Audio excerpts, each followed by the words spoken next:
إن الحمد لله نحمده ونستعينه ونستغفره ونعوذ بالله من شرور أنفسنا ومن سيئات أعمالنا من يهده الله فلا مضل له ومن يضلل فلا هادي له أشهد أن لا إله إلا الله وحده لا شريك له وأشهد أن محمدا عبده ورسوله قال الله تعالى في كتابه الكريم يا أيها الذين آمنوا اتقوا الله حق تقاته ولا تموتن إلا وأنتم مسلمون يا أيها الناس اتقوا ربكم الذي خلقكم من نفس واحدة وخلق منها زوجها وبث منهما رجالا كثيرا ونساء واتقوا الله الذي تساءلون به والأرحام إن الله كان عليكم رقيبا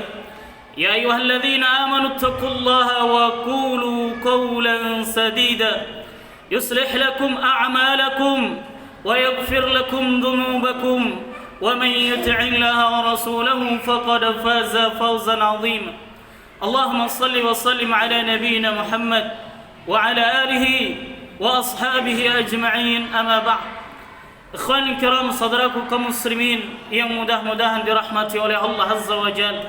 Segala puji bagi Allah Azza wa Jal yang telah memberikan kepada kita semua rahmat, hidayah, taufik serta nikmat-nikmat yang sangat banyak sekali.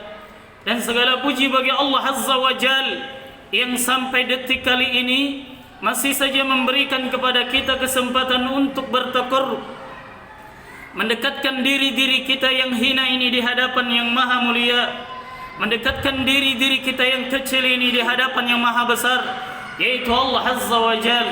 Semoga Allah Azza wa Jal menjadikan kita hamba-hamba yang pandai bersyukur atas semua limpahan nikmat-nikmat. Kemudian di kesempatan yang berbahagia ini saya mau mengajak kepada saudara-saudaraku yang hadir dan mendengarkan khutbah ini, marilah kita tingkatkan kadar keimanan dan ketakwaan kita kepada Allah Azza wa Jalla. Karena ketahuilah, dengan keimanan semua urusan kita akan terasa indah. Dengan ketaatan dan ketakwaan kita kepada Allah Azza wa Jalla, maka semua urusan kita akan dipermudah. Maka barang siapa yang punya masalah dalam hidupnya, punya masalah dengan pasangannya, punya masalah dengan mertuanya, punya masalah dengan teman kerjanya, maka dekatkan dirinya kepada Allah Azza wa Jal. Maka Allah Azza wa Jal akan memberikan makhraj, solusi, jalan keluar yang terbaik atas setiap permasalahan yang sedang dia hadapi. Tapi sebaliknya saudara, barang siapa yang punya masalah, bukan mendekat dia kepada Allah tapi makin menjauh, malas-malasan sholat, enggak mau membaca Al-Quran, acuh tak acuh terhadap perintah Allah dan Rasulullah sallallahu alaihi wasallam, maka belum selesai 10 masalah, datang lagi masalah yang baru. Maka intinya, semakin kita mendekatkan diri kita kepada Allah Azza wa Jalla, semakin kita memprioritaskan, mengutamakan kepentingan Rabb kita Allah Azza wa Jalla, maka Allah Azza wa Jalla akan memberikan perlindungan yang lebih untuk diri kita. Tapi sebaliknya juga, semakin kita menjauh, maka Allah Azza wa Jalla akan menganggap kita tidak ada. Ketika kita butuh pertolongan, Allah Azza wa Jalla tidak akan mengijabah doa-doa kita. Maka adillah Rabb kita Allah Azza wa Jalla. Begitu juga di kesempatan berbahagia ini saya mau mengingatkan kepada saudara-saudaraku yang hadir dan mendengarkan khutbah ini tentang tujuan buat apa kita diciptakan oleh Allah Azza wa Jalla ke muka bumi ini. Maka ingatlah saudaraku, Allah Azza wa Jalla menciptakan kita ke muka bumi ini untuk sebuah tujuan yang sangat besar dan jelas sekali. Allah Azza wa Jalla mengatakan, "Wa ma khalaqtul jinna wal insa illa liya'budun." Tidaklah kuciptakan jin dan manusia kecuali hanya untuk beribadah kepada-Ku. Maka ini sebenarnya tujuan hidup kita. Jangan lupa, jangan lalai, jangan pura-pura lupa dengan tujuan hidup kita. Maka sebagai contoh orang-orang yang tidak mengerti buat apa dia diciptakan oleh Allah Azza wa Jalla ke muka bumi ini, tidak sedikit di antara manusia-manusia yang membunuh dirinya sendiri, baik itu secara perlahan-lahan maupun secara instan. Berapa banyak orang-orang yang membunuh dirinya sendiri. Ini contoh orang-orang yang tidak mengerti buat apa dia diciptakan oleh Allah Azza wa Jalla ke muka bumi ini. Begitu juga dengan orang-orang yang sampai detik ini masih banyak main-mainnya, masih memperbanyak waktu tidurnya, masih memperbanyak senda guraunya ketika hidup di dunia ini. Ini gambaran orang-orang yang belum mengerti lagi buat apa dia diciptakan oleh Allah Azza wa Jalla ke muka bumi ini. Dan ingatlah, ketika Allah Azza wa Jalla sudah cabut nyawa-nyawa kita, maka itulah kehidupan yang hakiki. Bukan seperti anggapan sebagian orang, ketika sudah mati selesai semua urusan, tidak ada kehidupan setelah kematian. Justru kehidupan yang sebenarnya adalah kehidupan setelah kematian. Maka persiapkan bekal dari sekarang. Waktu kita ini enggak banyak, umur kita tidak panjang. Mau sampai kapan kita terlena dengan kenikmatan dunia yang sifatnya belum ada apa-apa lagi ketimbang kenikmatan yang ada di surganya Allah Azza wa Jalla. Maka lakukanlah seperti apa yang dilakukan oleh orang-orang soleh yang telah mendahului kita. Mereka menyedikitkan waktu tidurnya, menyedikitkan waktu senda guraunya ketika hidup di dunia ini. Untuk merasakan apa? Untuk merasakan kesenangan yang abadi. Yang ada hanya ketenangan-ketenangan belaka, yang ada hanya keindahan-keindahan belaka, yaitu di surganya Allah Azza wa Jalla. Semoga Allah Azza wa Jalla mempertemukan dan mengumpulkan kita di salah satu surganya nanti, sebagaimana Allah Azza wa Jalla telah mempertemukan dan mengumpulkan kita di rumahnya yang mulia ini. Ikhwani kiram, saudaraku kaum muslimin yang mudah-mudahan dirahmati oleh Allah Azza wa Jalla. Perlu diketahui bahwasanya bumi pertiwi yang kita sedang berada di dalamnya ini penuh dengan musibah. Bencana demi bencana silih berganti. Belum selesai gempa bumi, banjir datang. Belum selesai banjir, gunung meletus. Belum selesai gunung meletus, ada longsor di mana-mana. Maka ikhwani kiram, saudaraku kaum muslimin yang mudah-mudahan dirahmati oleh Allah Azza wa Jalla, yang harus diyakini, Allah lah yang menggerakkan semua apa yang ada di alam semesta ini. Jangan lagi ada di antara kita yang mengucapkan gempa bumi fenomena alam, longsor fenomena alam, gunung Merapi meletus fenomena alam. Ini pernyataan orang-orang yang tidak mengakui adanya Allah Azza wa Jalla. Maka janganlah tahan. Orang bilang fenomena alam, kita bilang fenomena alam. Hati-hati.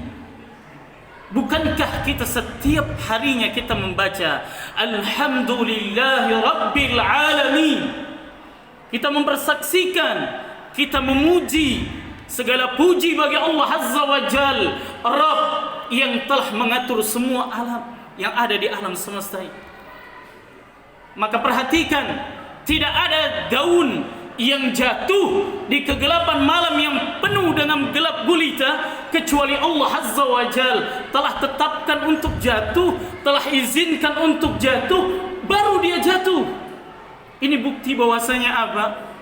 Bukti bahwasanya yang mengatur apa-apa yang ada di alam semesta ini Allah Azza wa Jal. Jadi jangan bilang lagi fenomena alam.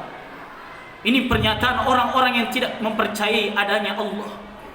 Orang-orang yang tidak mempercayai bahwasanya Allah lah yang telah mengatur semua yang ada di alam semesta ini. Janganlah tahan. Maka sebagai seorang muslim harus memiliki keyakinan bahwasanya satu-satunya zat yang bisa memberikan manfaat dan mencegah mudarat itu hanya Allah Azza wa Jalla. Tancapkan ini di dalam hati-hati kita. Karena ini masalah akidah, masalah tauhid yang kita tidak boleh berbeda di dalamnya. Maka ikhwani kiram, saudaraku kaum muslimin yang mudah-mudahan dirahmati oleh Allah Azza wa Jalla, maka penyebab terbesar kenapa bencana demi bencana, musibah demi musibah silih berganti, belum selesai musibah yang satu, datang lagi musibah yang lain. Maka Rasulullah SAW telah mengkhabarkan kepada kita, dosa kesyirikan itu merupakan dosa yang paling besar. Dosa kesyirikan merupakan penyebab terbesar kenapa Allah Azza wa Jal menurunkan bala tentaranya. Maka ikhwan kiram, saudaraku kaum muslimin yang mudah-mudahan dirahmati oleh Allah Azza wa Jal, maka apa-apa yang berlaku di alam semesta ini, musibah-musibah yang melanda bumi pertiwi ini, bukan tidak ada penyebabnya, ada penyebabnya. Maka kalau saudara-saudaraku perhatikan kejadian yang belum lama terjadi, Gunung Merapi meletus. Lihatlah ada apa yang dilakukan oleh orang-orang sekitar di sana. Ternyata setiap tahunnya mereka tanam kepala sapi, tanam kepala binatang, yang tujuannya untuk memperoleh perlindungan, keamanan, serta mereka mengharapkan urusan mereka dipermudah. Maka ikhwani kiram, saudaraku kaum muslimin yang mudah-mudahan dirahmati oleh Allah Azza wa Jalla, ini salah satu penyebab terbesar kenapa gunung itu bisa meletus. Bukan karena tidak ada sebabnya, ada pemicunya, ada penyebabnya. Maka ikhwani kiram, saudaraku kaum muslimin yang mudah-mudahan dirahmati oleh Allah Azza wa Jalla, di Indonesia ini apa yang tidak ada? Di Indonesia ini apa yang tidak berkembang dengan cepat? Praktek-praktek kesyirikan, praktek-praktek perdukunan sangat subur sekali di bumi pertiwi ini. Itulah yang menyebabkan kenapa Allah Azza wa Jalla menurunkan bala tentaranya. Tapi ingat, bagi orang-orang yang beriman itu namanya ujian, dan bisa menggugurkan dosa-dosa yang pernah dilakukan di masa lalu. Ketika ada seorang muslim diuji dengan sebuah musibah, ketika dia bersabar, maka bisa menjadi kafaratul lidzunub, menjadi penggugur dosa-dosa, kesalahan-kesalahan yang pernah dilakukan. Maka kapan musibah itu bisa menjadi azab? Maka kosakata azab ini untuk orang-orang kafir, untuk orang-orang munafik, untuk orang-orang yang tidak taat kepada Allah, itu azab namanya. Bagi orang-orang yang beriman namanya ibtila, namanya ujian, musibah. Kan enggak gampang mengucapkan kita telah beriman kepada Allah Azza wa Jalla sebelum Allah uji dulu keimanan kita. Benar enggak kita sudah beriman kepada Allah Azza wa Jalla? Maka ikhwan karam, saudaraku kaum muslimin yang mudah-mudahan dirahmati oleh Allah Azza wa Jalla, hadis yang diriwayatkan oleh Imam Bukhari dan Muslim, benda mati bisa berubah warnanya karena dosa-dosa yang dilakukan oleh tangan manusia. Maka hadis yang diriwayatkan oleh Imam Bukhari dan Muslim ini memperlihatkan sikap seorang Amirul Mukminin Umar ibn al-Khattab radhiyallahu anhu. Umar yang Rasulullah SAW katakan kepadanya, ya ibn al-Khattab, wahai anaknya Khattab, lau salakta fajjan, kalau kamu berjalan di sebuah lembah, kemudian ada syaitan melihat kamu, maka syaitan ini lebih memilih jalan di lembah yang lain ketimbang papasan dengan Umar bin Khattab radhiyallahu anhu. Syaitan kehabisan akal untuk mengganggu Umar bin Khattab radhiyallahu anhu, enggak mau papasan. Maka berapa banyak manusia-manusia yang syaitan ikut minum dan makan bersama diri. Karena makan dan minumnya tidak baca bismillah. Makan dan minumnya ada yang pakai tangan kiri. Berapa banyak syaitan yang tidur bareng dengannya. Karena sebelum tidur tidak memerhatikan adab-adabnya dulu. Enggak mau berwudu, malas membaca doa, malas meminta perlindungan kepada Allah. Bagaimana Allah Azza wa Jal mau memberikan perlindungan kepada seseorang kalau tidak dicari dulu penyebabnya, tidak dijalankan dulu adab-adabnya, maka ikhwani kiram, saudaraku kaum muslimin yang mudah-mudahan dirahmati oleh Allah Azza wa Jalla, sampaikan sikap Umar ini kepada keluarga kita, kepada saudara kita, kepada teman kerja kita yang masih percaya kepada benda-benda, kertas-kertas, kain-kain, benda-benda padat, cincin-cincin, keris-keris yang mereka percaya berhubungan dengan masalah rizki, ajal dan jodoh. Sampaikan sikap Umar ketika Umar bin Khattab radhiyallahu anhu berhadapan dengan batu yang Allah Azza wa Jalla telah turunkan dari surga. Umar mengatakan setelah mencium Hajar Aswad, "Wahai Hajar Aswad, saya mengetahui benar engkau hanya sebatas batu, tidak lebih daripada itu." Coba perhatikan, ini batu yang Allah Azza wa Jalla telah turunkan dari surga, yang warnanya putih, lebih putih daripada warna salju, lebih putih daripada warna susu. Coba perhatikan, Hajar Aswad sekarang warnanya hitam. Apa gerangan yang membuat Hajar Aswad yang warnanya lebih putih dari putih warna salju, lebih putih dari warna susu, bisa berubah menjadi hitam? Rasulullah SAW menjelaskan masih dalam hadis yang sama.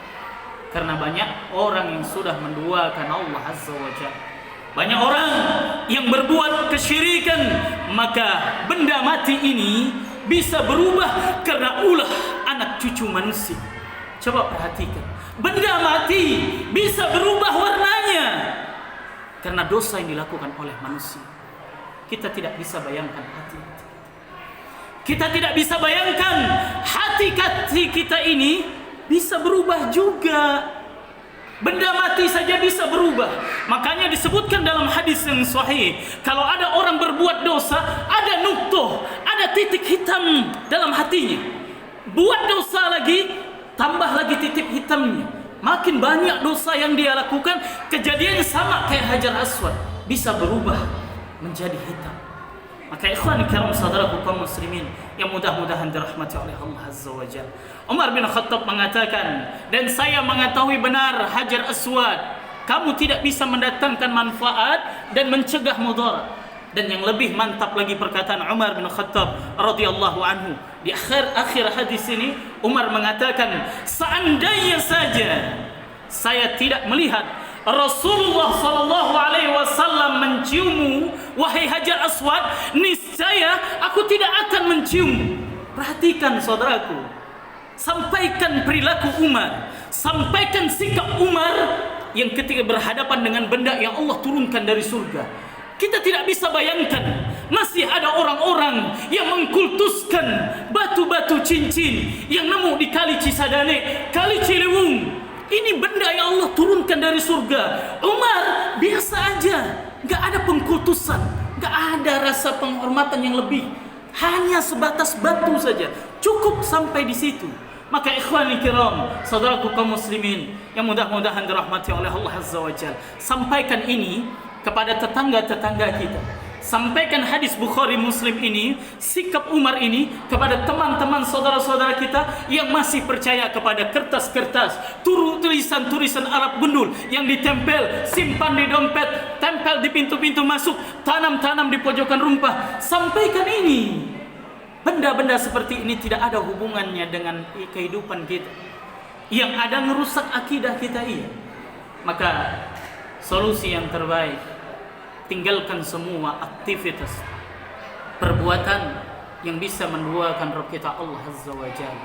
Sangat disayangkan sekali, banyak orang Islam sebentar-bentar baca Al-Fatihah, sebentar-bentar baca Al-Fatihah, tapi di dompetnya masih ada kertas-kertas yang dia menggantungkan harapan pada benda itu. Di rumahnya, di tempat usahanya, dia masih tanam-tanam sesuatu. Apa fungsinya dia membaca Al-Fatihah setiap hari? Apa fungsinya dia membaca Iyyaka na'budu wa iyyaka nasta'in? Ya Allah, hanya kepada Engkaulah kami menyembah dan hanya kepada Engkaulah kami mohon pertolongan. Dusta belaka apa yang dia baca, karena dia masih percaya kepada benda-benda seperti itu.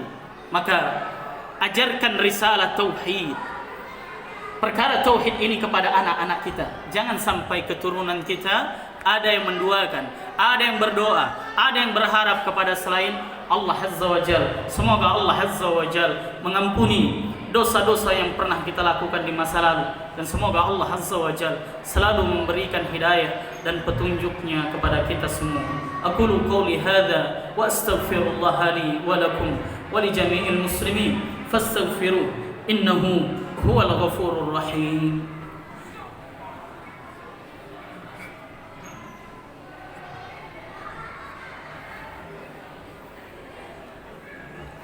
Innal hamdalillah nahmaduhu wa nasta'inuhu wa nastaghfiruh wa na'udzu billahi min shururi anfusina wa min sayyiati a'malina.